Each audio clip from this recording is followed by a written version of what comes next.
Today we're going to play Summoner's Grimoire, which is a Lovecraftian kind of abstract strategy game.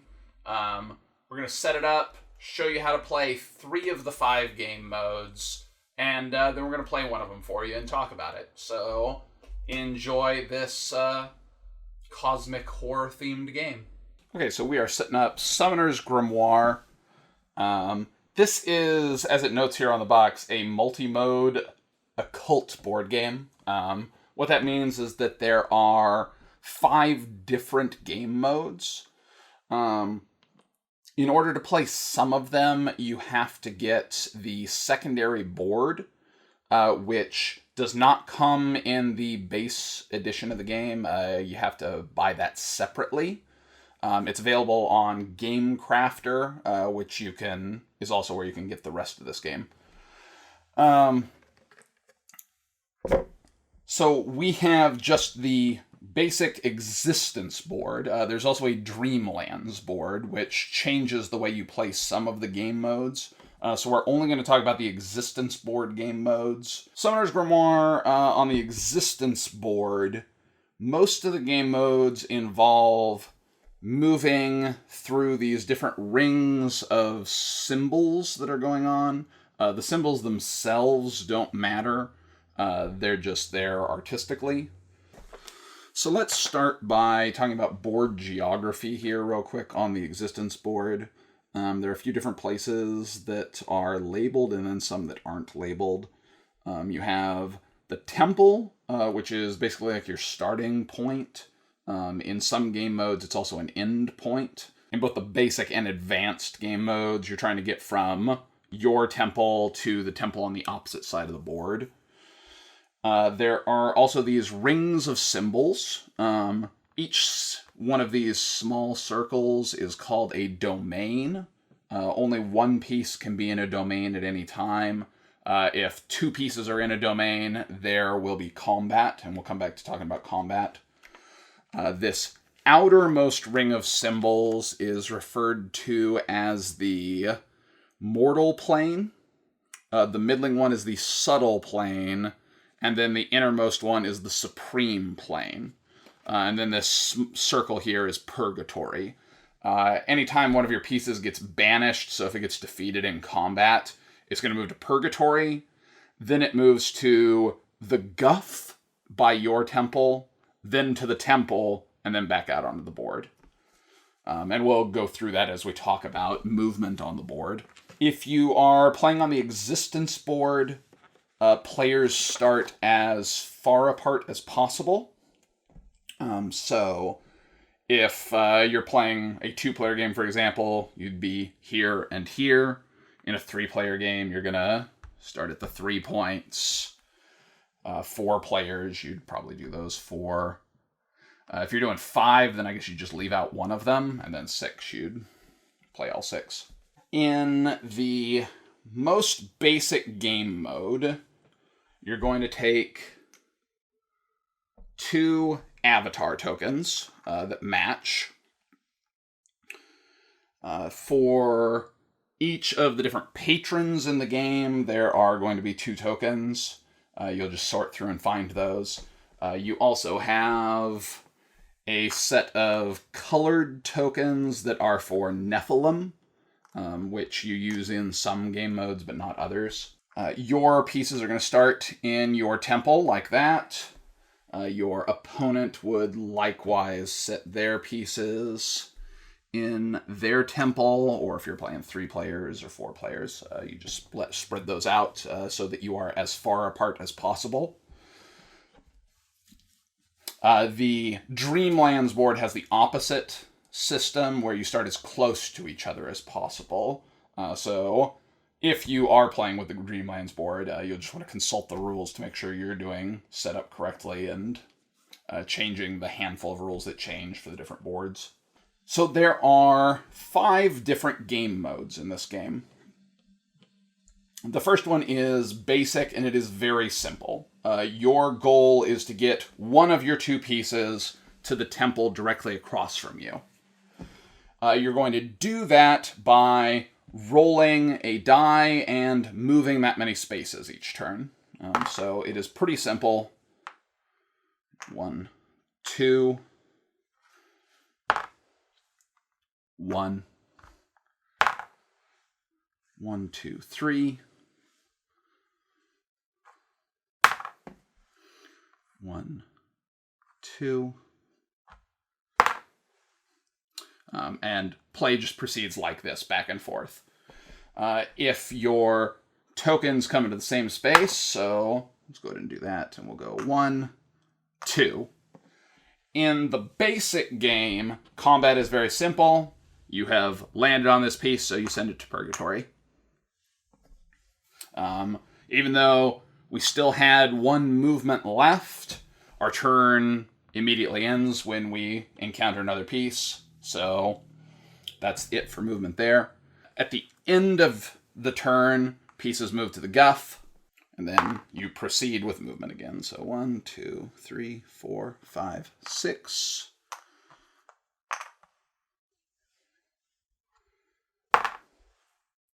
This piece goes to the guff at the end of the round. 1, 2, 3, 4, 5. 1, 2, 3, 4. There you go. Boom.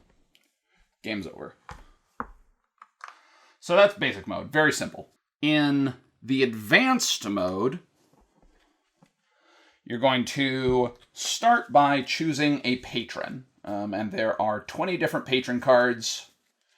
They have artwork on them. Each of them have a different attack die value and defense die value. And then they each have a Grimoire power. So let's say we're setting up a game here for this. We're just going to use the tokens that we have out on the board already. So over here we'll have Legion. And over here we'll have Gadriel. The advanced game also adds the incantation deck, which are spells that you can cast. At the start of the game, each player is going to get 3 cards. On these spells, you're going to have a mana cost in the top corner. The advanced game adds these mana tokens. At the start of each turn, you're going to draw one of these. And at the start of each turn, you're going to draw 1 incantation card. So you'll get another of these each turn. There is a 3-card hand limit. So each turn, when we were playing this game, we would discard down to 3 again at the end of our turn. These do a variety of things. A lot of them have to do with movement. So you might see one that says, pay X amount of mana and move your token X extra spaces. You may see ones that give you a bonus on your attack rolls, defense rolls, or on rolls associated with ghosts. So what is happening now? In the advanced game, each player moves each of their tokens 1 space each turn, if they wish to. So at the start of my turn, I take 1 mana token, I draw 1 incantation, and I can move one of my pieces 1 space and the other one space. They can't both occupy the same space, so I just move out 1. I don't have any incantations that let me do extra movements that I can afford to cast. So I would go through and discard one of these 4 cards to come back down to 3. And then the opponent's going to do the same thing. Move. Legion is interesting because they don't have a Grimoire ability. They just have really high attack and defense values.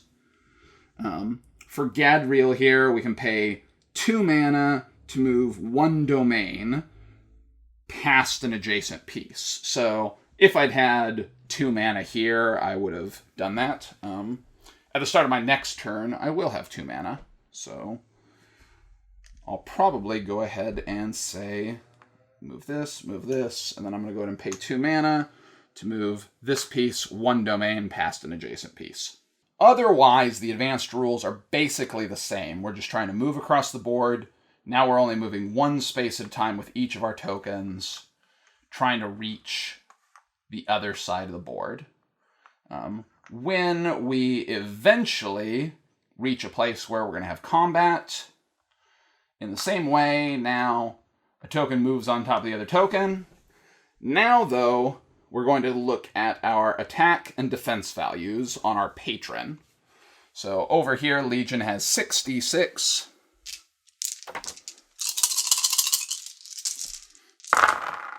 Okay.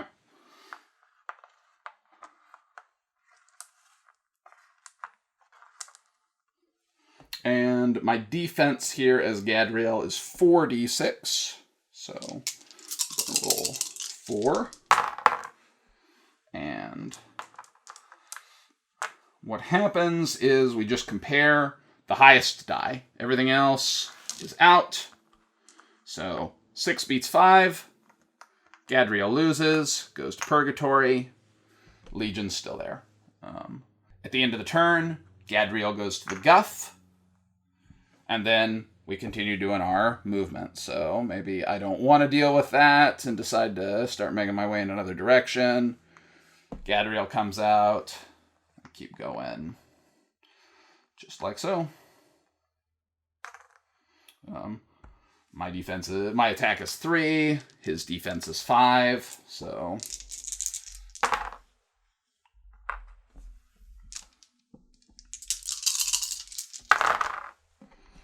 there we go. So that time Legion is defeated. If you have a tie, you're supposed to re-roll dice. So say we just had these 2 5s, we didn't have that 6. Then we would re-roll our dice to see who the winner was. So again, pretty simple. The advanced game doesn't add all that much that you have to deal with. The biggest thing are these incantation cards that you're going to be looking at every turn, casting if you have the mana available to do it, using your Grimoire powers. Let's say I don't want to deal with fighting Legion, but I do want to try to block him so that he doesn't have as easy a movement. Whenever you leave a space in the advanced mode, you can spend 1 mana to drop it in the space you left, and this creates a ghost. When a ghost gets attacked, ghosts have 1d6 of defense. They cannot banish a player's piece. The rules tell you that if the ghost wins the combat, to treat it as a tie, which doesn't make any sense because it then tells you to treat ties as just re-rolling the dice. So we interpreted that to mean that they just are moved back, that the defender wins, and the piece isn't banished. So say we rolled a 6, and then for whatever reason, Legion rolled all 6 of its dice and got 6 1s, or whatever.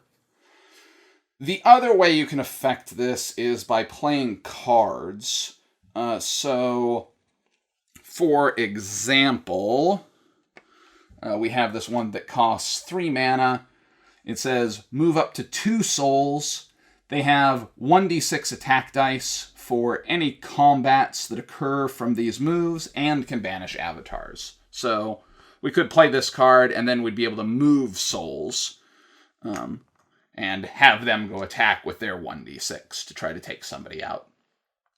Legion is not a great opponent to be trying to do this kind of thing against, unless you have cards that let you boost the number of dice that these souls get to roll.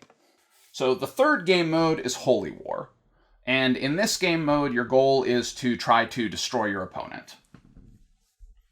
You're not trying to reach temples in this game mode. It's just purely about removing their tokens. Setup is different. You're going to start by taking a number of these tokens to put out on the board. In this centermost ring at the Supreme Realm, we're going to put down patron tokens, the avatars, in each of those spaces. We're then going to take these colored tokens that we saw earlier, which represent Nephilim, and drop those in each of these spaces around the board for the subtle realm, or subtle plane. Okay, so we are set up for the Holy War game mode. So we have all these blocking pieces in our way, and we're trying to defeat each other's avatars. In Holy War, movement changes again, turn order changes again. You're going to start the game by getting 3 incantation cards again, and then at the start of each of your turns, you're going to draw 1 incantation card again. Your hand limit's still 3, so at the end of your turn, you're going to discard down. You then get to do movement, and in Holy War, movement becomes 2 spaces of movement split as you wish between your 2 avatars. So you could move one avatar 2 spaces, or move one avatar 1 space and the other one 1 space. When you encounter each of these blocking pieces around the board, combat's going to happen. So as we move out, we encounter that soul. Souls still have a defense of 1. And you use your attack value for your patron. So we defeat this soul. When you defeat blocking pieces in the Holy War game, you gain mana. So souls are worth 1 mana, so you just take that token.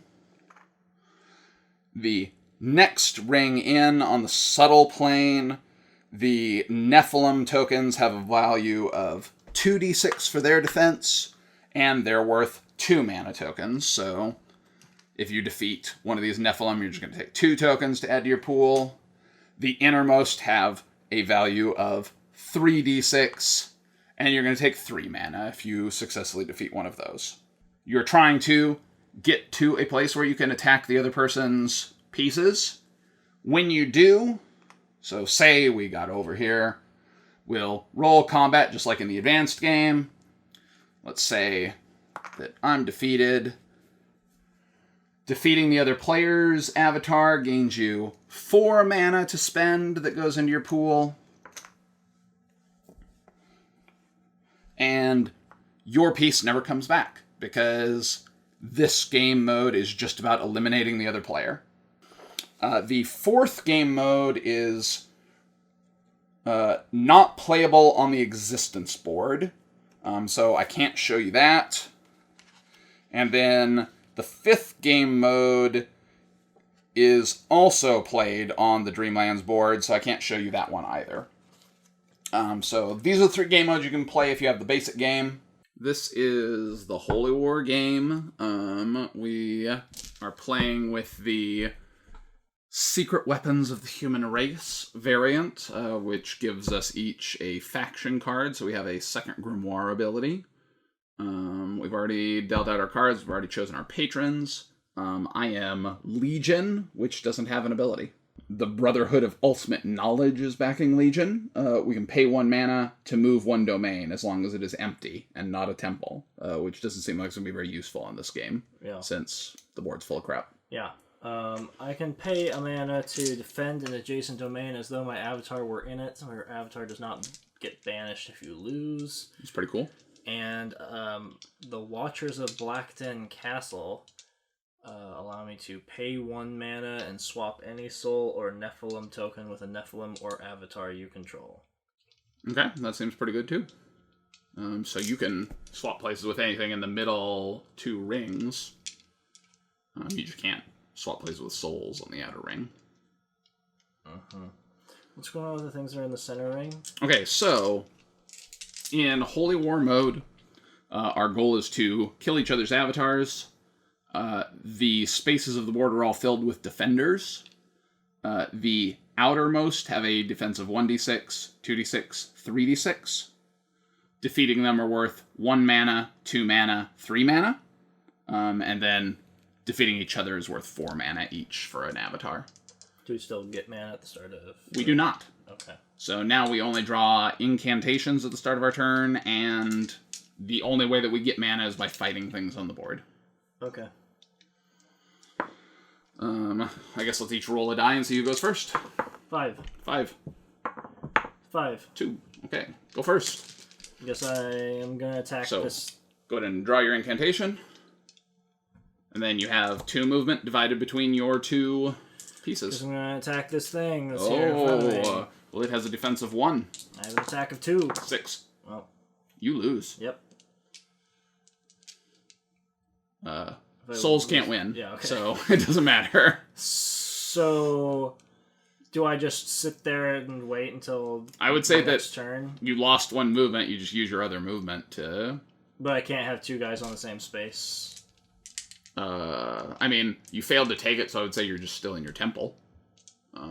Since the rules are weird about that whole thing with souls and how they defend, because it just tells you treat it as a tie, and then tells you reroll ties. So do you think like you don't? Because like my understanding of how attacks work is you move into the space and then an attack happens. Do you think like with a soul it's like? I think you were just like pushed back, you know. Okay. So then you use your other movement to move your other token in. So my other guy is there. Since 2.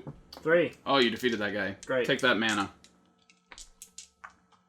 Okay, now I gotta discard a card. Yep. And then I'm gonna do the same thing.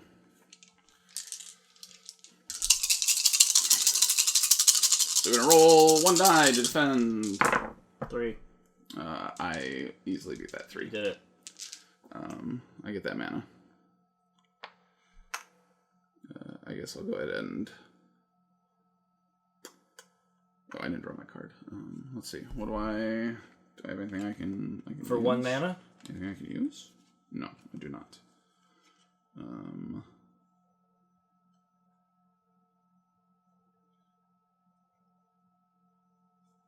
These cards are awful.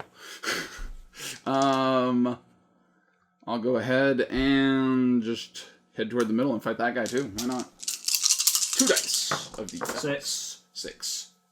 You failed. I'm rebuffed. There you go. Alright. That's you. Draw your card, and I'll discard one of mine. Doesn't matter, because they're all awful. Yeah. Okay. Guess this guy's gonna try to move into the center. Oh! There we go. 4. 2. So Swap that guy for 2 mana tokens. Boom. Look at you with your 3 mana. Mm-hmm. So let's push it. Okay. Boom. 6. Rebuffed. Are you going to cast one of those spells, or are you discarding it? Okay. Mine. Whoa. That's a huge deal. Not going to discard that card for sure. Boom. 4. 6. Defeated. Oh, it's so good. Take my 2 tokens. I'm just going to move my other one out so that I have options. If your options are either make me roll 1 dice or 2 dice. It is. Those are my options, yes. Oh, and then I got to discard one of these crap cards.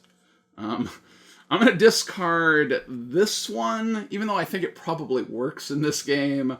It tells me to just banish a target demon or whore to purgatory. So theoretically, I could just use all 3 of my mana to destroy one of your avatars. Yeah.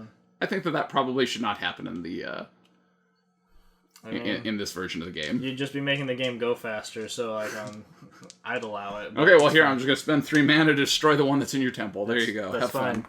I mean, guess what? I get 4 mana because I destroyed one of your guys. Well, it didn't do it in combat, so I'm gonna say yeah. That's fine. I mean, honestly, the cards in the game, it doesn't say don't use it in this mode. Yeah. The rules don't say don't use this card in this mode. Yeah. Okay, I'm attacking this thing. Oh, well, you get to roll all of your dice against 5. 2. 6. Yeah. I'm attacking it again. 3. 6. Yeah. Discarding the card. It's the same card I discarded last turn. Nice, good job. I'm gonna go ahead and fight that guy for seeing if I can get through. 5. Oh, well, I was rebuffed. I'll try it a second time.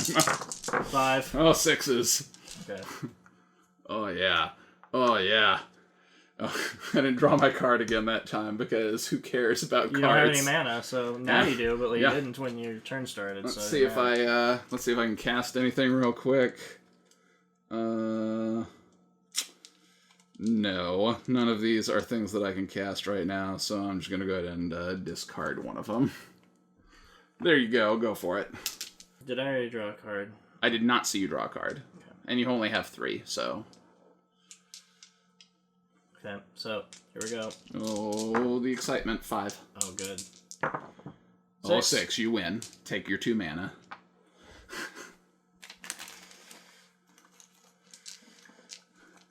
We're doing it again! How sweet was that mana? Was it good? I mean, I've got 5 mana. 5. 4. You win again. Take 2 more mana. Look at him go. Oh, man. No, I'm going to discard something. And I'm going to draw. No, that's not a card I can play.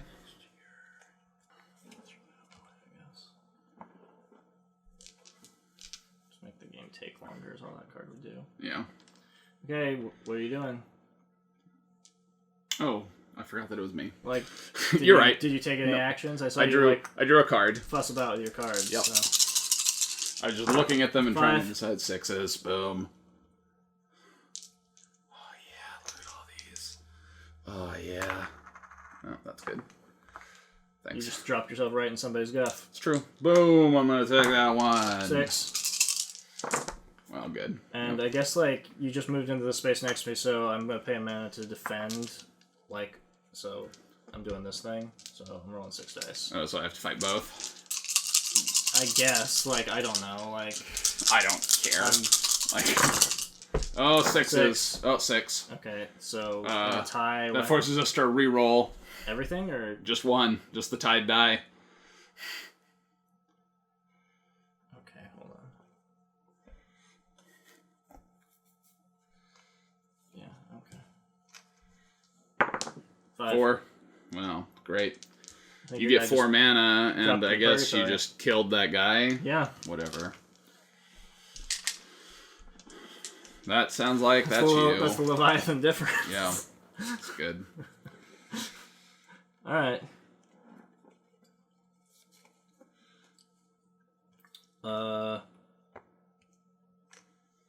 I guess I'm gonna spend the 4 mana you just gave me to play the Necronomicon. Give me a token of some other avatar, and it's gonna be in my temple for me to control. Oh, exciting. Do you need to pick one, or what happens? Place a single avatar. Right. Select one unused patron. Here you go. Select one of these 18 patrons. I assume it has its ability and Yeah, everything. that's what it looks like. Okay, so let me just put that over here. Which guy did you take? Quaff seal. Yeah, I don't know. Give me one quaff seal. Yeah, there's Quaff Seal. All right, there he is. Okay, wow.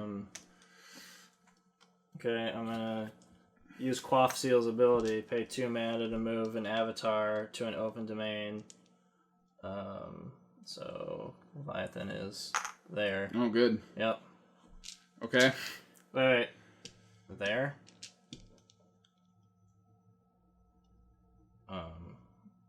Yeah, I don't care. I don't know that it matters. Yeah, okay. I just skipped over that barrier is basically all I did. Sure. Okay. And my 2 movement, I guess Quaff Seal's gonna come running in. Okay. Well, good. You don't have to discard down because you played a card. I did. Oh, bam. I'm going to take a card. Doesn't matter at all. It doesn't right now. 1, 2. Oh, defense! Oh, go and spend your mana.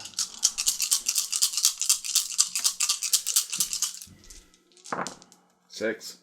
Oh, good. Well, I was looking to see if I could even play a card, but I'm unclear if I could play a card, like, not on my turn. So. Yeah, you can. Okay, well, that's too late, because 2 6s. Oh, good. Well, reroll one of your 6s. 6. Oh, 1. I lose. Yep. Guess what? The game's over. You win. Uh, Oh, that was so good. Yep. Holy War.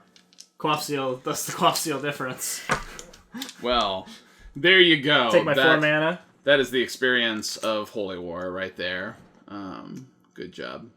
Summoner's Grimoire. So, my first question is, did you feel like a summoner?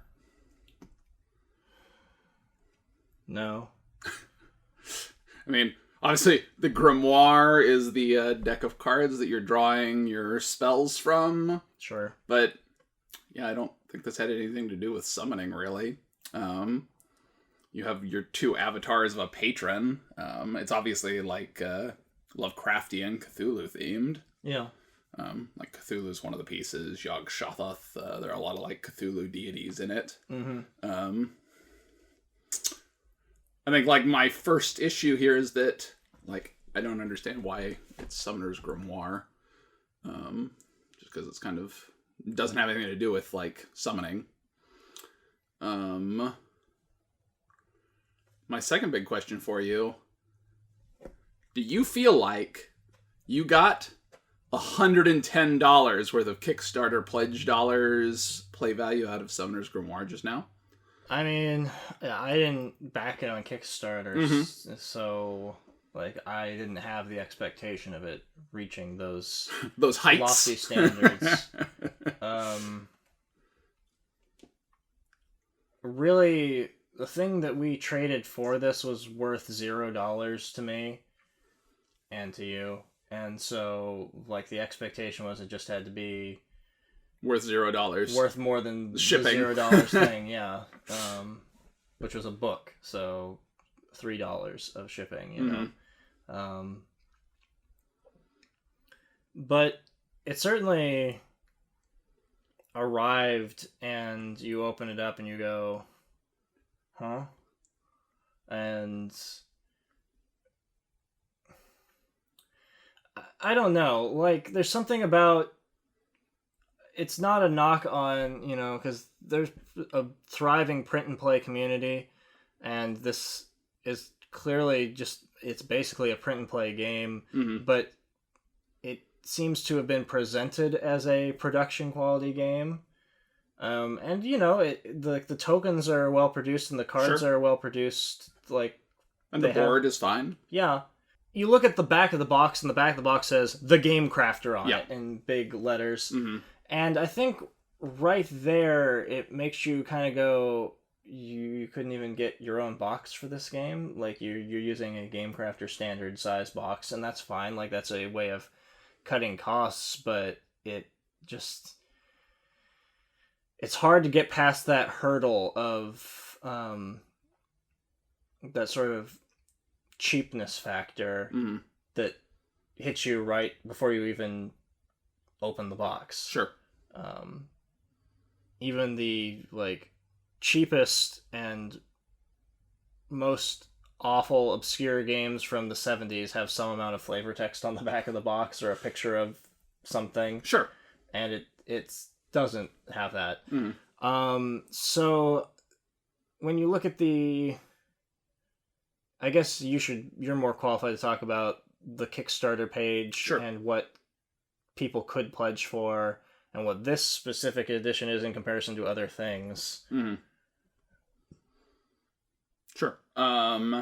So on the Kickstarter page for this, if you go back and look at it, you pledge for like the retail version, which came with a smaller board than what we have. The next edition up, I believe, added deck boxes, which are these clear plastic deck boxes, and maybe dice were added in that step. And the board gets bigger.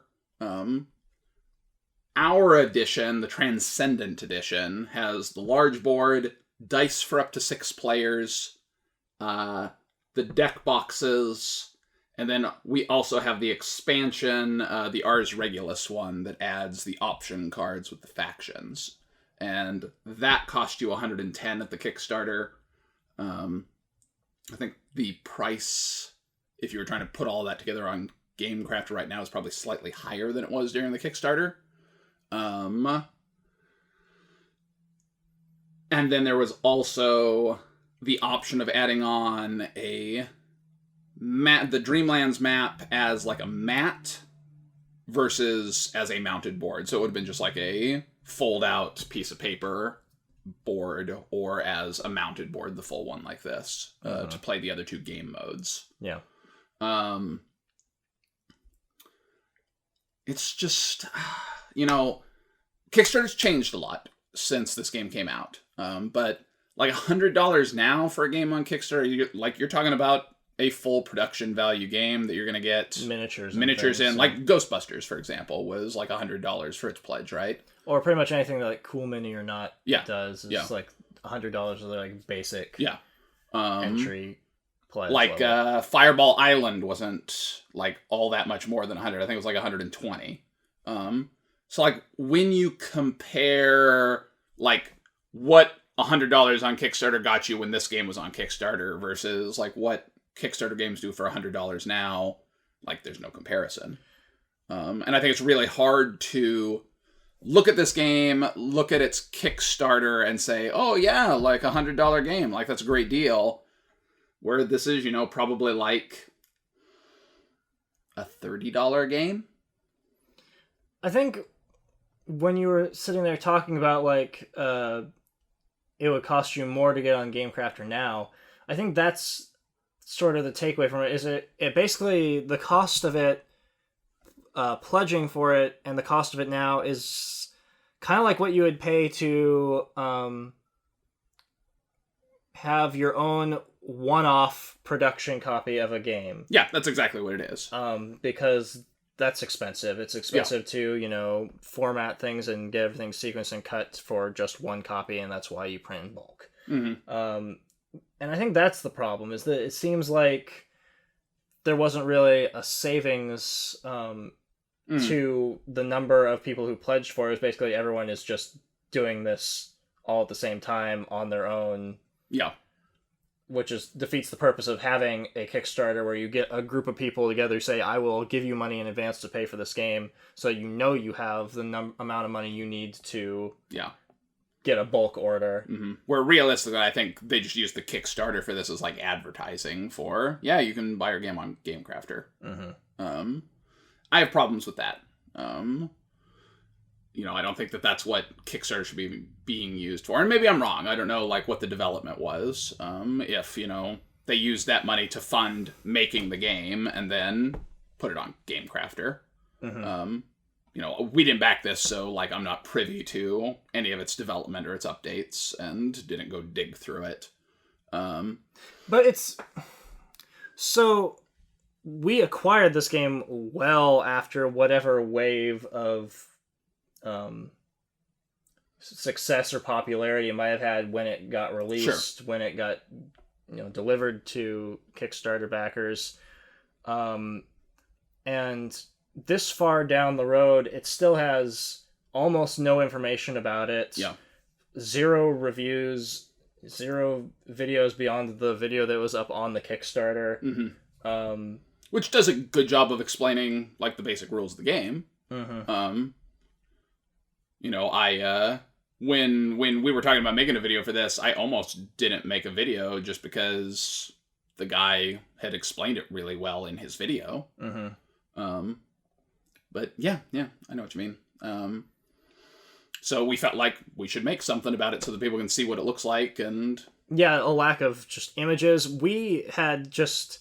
You were sitting there reading the rules, and you're like, I think I know how to play this game, and then we were pulling out the components, and you're like, where's this other board? Mm-hmm. And... Yeah, it's really easy to not realize that when you look at the rules, because the rules don't talk about, like, component lists at all. There are no pictures of the components. So there's no way to know, like, if you have the things you're supposed to have, other than going and looking at the Kickstarter page and, like, puzzling through the experience to figure it out. Yeah. And we contacted the developer, and he talked about how, you can still order the Dreamlands board on GameCrafter. I looked and saw that you could order the Ars Regulus expansion on GameCrafter. Presumably you can still order the game on GameCrafter. I didn't look to see how much it was.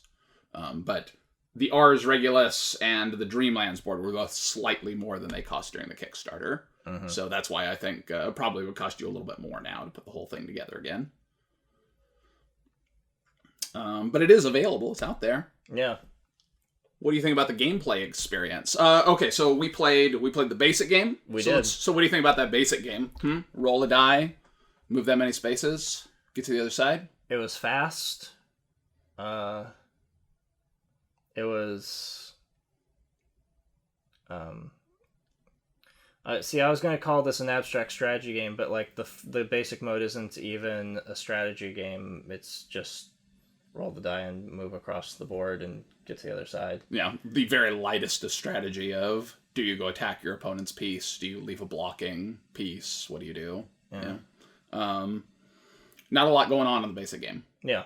The advanced game adds a little bit more because then you can drop souls. You move your pieces one space each. You have the abilities, you have the spells, you're rolling dice for combat. So it becomes a game there. What do you think about that game? It still is fast. Mm-hmm.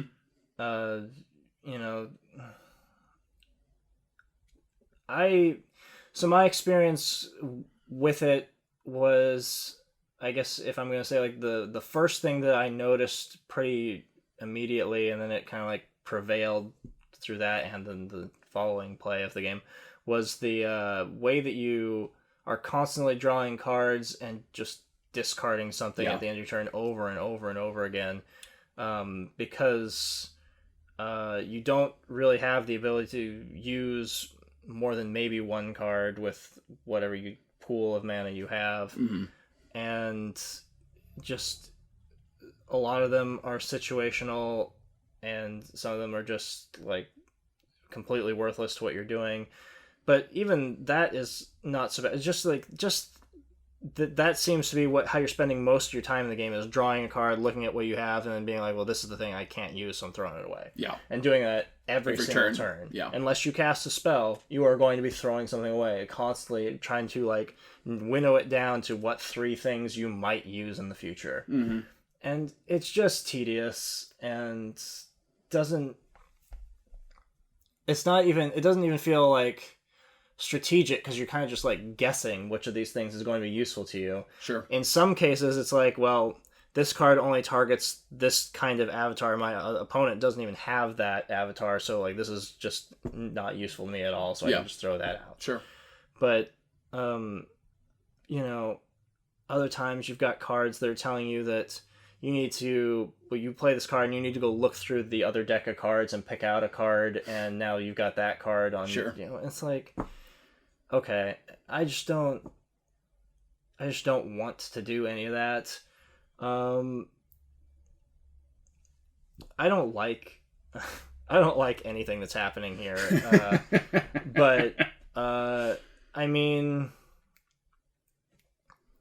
there is a game there in the advanced mode, at least. Like, you are doing things with like your cards and using them to form some kind of strategy, but it's pretty thin, and I don't really have anything positive to say about it other than it moves pretty quickly. Okay. Holy War moves slower.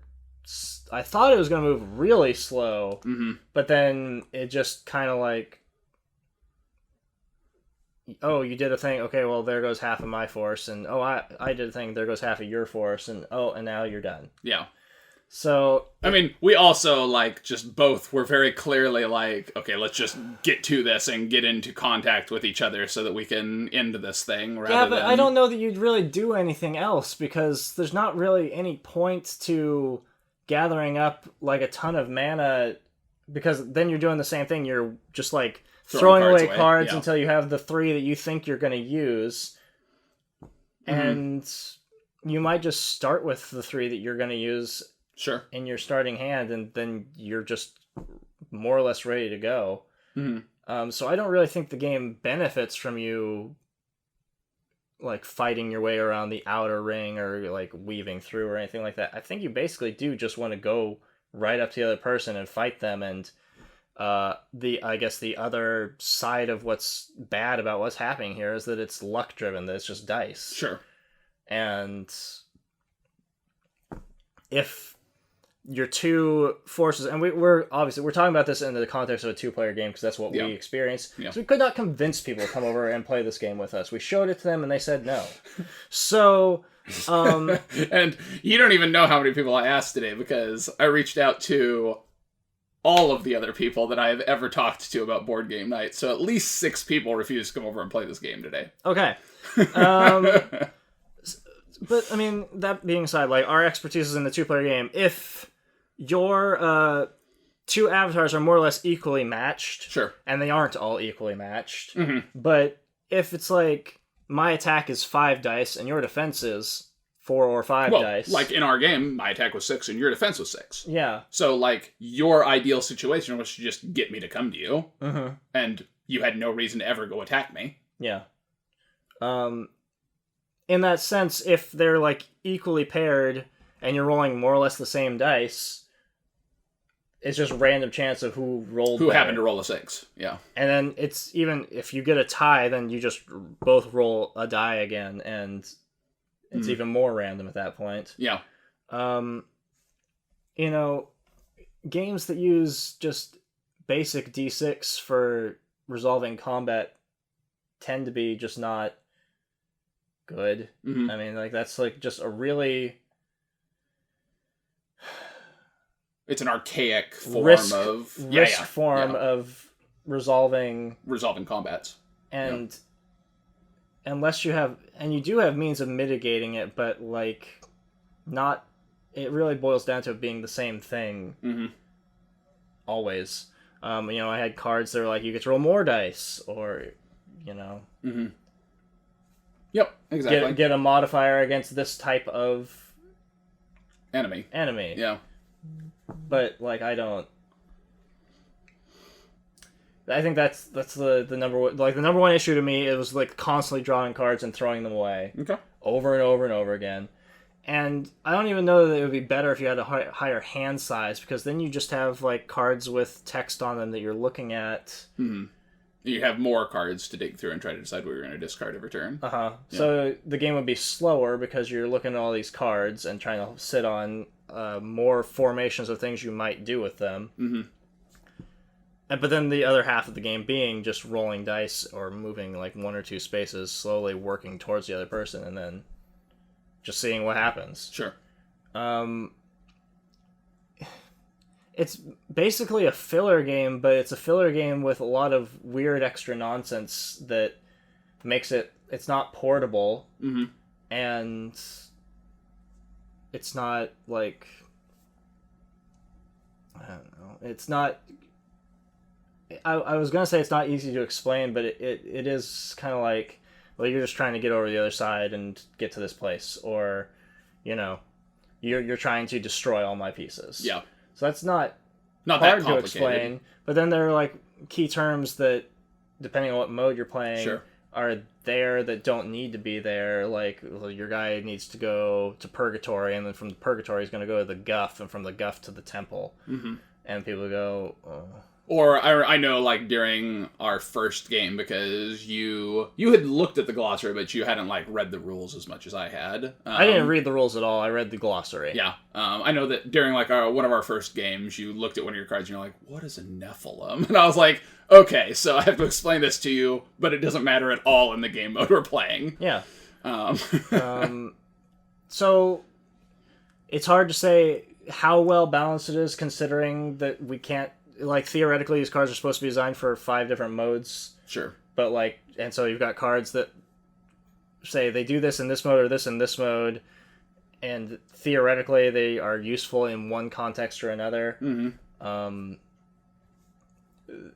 There's no way of knowing if, like, the cost associated with the card is as good as the card is, if that is balanced correctly. Sure. There's no way of knowing if cards are going to make more sense with more people on the board. Mm-hmm. If certain modes make more sense with more people in play. Mm-hmm. I think that the game, I want to say it's ambitious that it's got like 5 different modes that you could use for the game, but I think I think calling the basic mode a mode is very generous. I think that creates issues because you can't, like, it convolutes things when you have cards that, you know, are used for one or the other, but, like, have the same cost regardless. Mm-hmm. And it's unclear if it would be as good with one mode than another. Mm-hmm. And I just don't know that it makes a lot of sense to design a game that way, where like, the idea is that you're going to draw more people to your game because it can be used in a variety of situations, and maybe you'll get more replayability out of it. Mm-hmm. But I don't know that it does. I don't even know what the two modes that we can't even play are, like, how they function in terms of being different from what is here. Mm-hmm. But I would assume that they try to accomplish something that some other game does much, much better. Mm-hmm. And sure. The idea that, like, you could either buy this one game and it'll be the best of both worlds or something, or you can go have a different game that is already better at that, and another game that's better at a different kind of mode. Sure. Like, I don't think that it makes any sense to design a game to try to be all-encompassing. Mm-hmm. And I think that's a failing of the game in even just the 3 modes that I experienced. Sure. Okay. How do you feel about the artwork? I'm mostly indifferent to it. Okay. It lacks, like, the polish of a, like, professionally produced product. Mm-hmm. But it's not awful. Yeah, I agree. Like, I'm fairly neutral on the artwork. Some of it I like, and then some of it I don't like, so, like, I'm kind of 50-50 as I went through the cards and played the game. Yeah. I felt like, I mean, it should be, it's dark because of the theme of the game, but I felt like it was overly dark for the art, just in terms of color palette, you know? Yeah. Do you have any other feelings about it that you want to express? You know, I don't really know that there's a lot to say about it.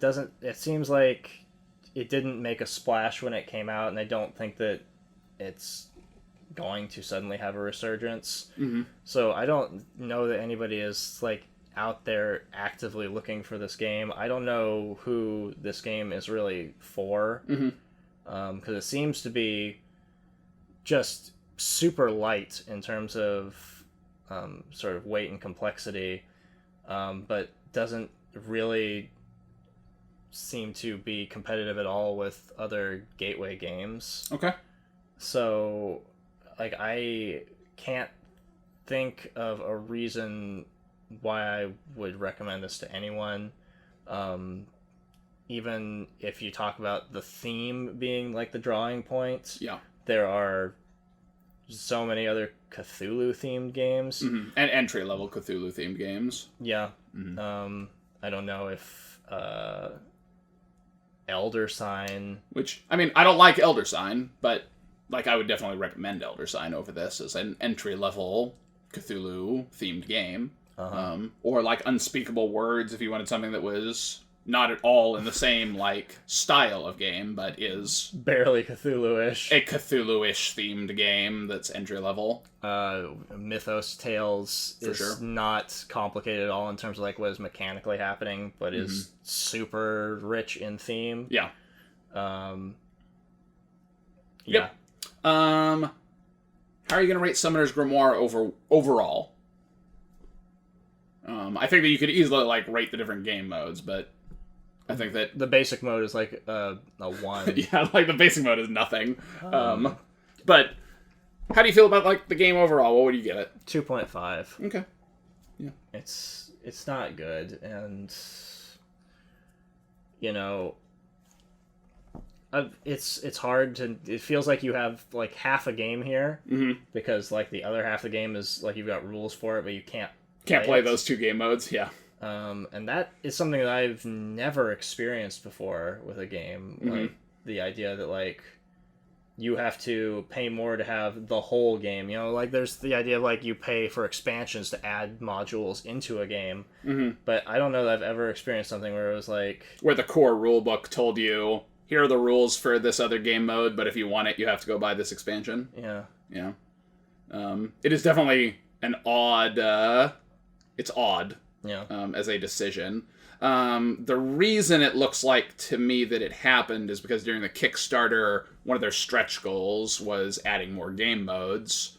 So I think that they added those game modes and then designed another board and created it as an expansion. Mm-hmm. And then just put the rules in the core book. Mm-hmm. But I agree, it's a very strange choice for the retail version of the game to ship without 40% of the game. But my gut instinct is to say I wouldn't be impressed with it, and that I don't want to pursue it to try to find out if it's going to make the game salvageable. Sure.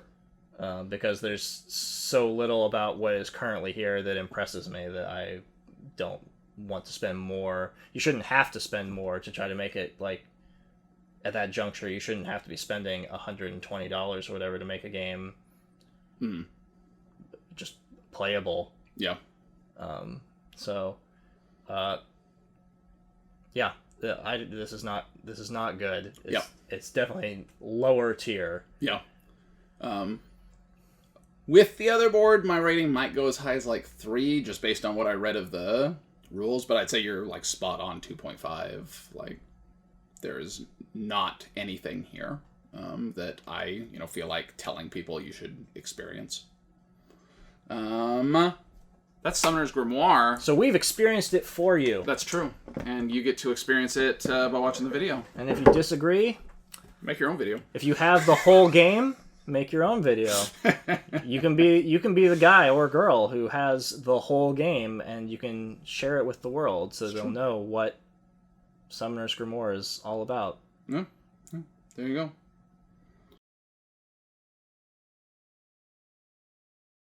But I think the problem is that it that